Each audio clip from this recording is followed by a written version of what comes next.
తన ఓటమిపై అంబటి మరోసారి స్పందించారు.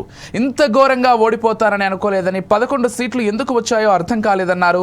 164 సీట్లు ఎందుకు వచ్చాయో వాళ్లకు కూడా అర్థం కాలేదన్నారు.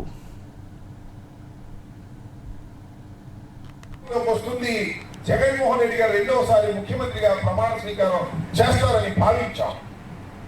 కానీ ఓటమి పాలయ్యాం. ఓడిపోయాం, చాలా ఘోరంగా ఓడిపోయాం, ఒప్పుకోవాలి.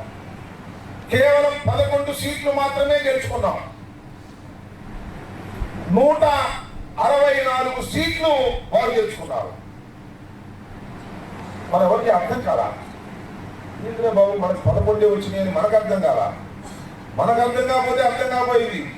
వాళ్ళకు 164 సీట్లు వాళ్ళకి ఎందుకు వచ్చాయో వాళ్ళకే అర్థం కాదు. అంటే ఏం జరిగింది?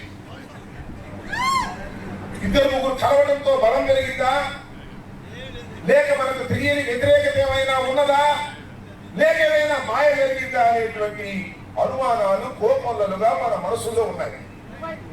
ఏది ఏమైనా ఓటమి పాలయ్యాం. ఈ రాష్ట్రంలో వైఎస్ఆర్ కాంగ్రెస్ పార్టీ అధికారంలోకి వస్తుంది. జగన్మోహన్ రెడ్డి గారు రెండోసారి ముఖ్యమంత్రిగా ప్రమాణ స్వీకారం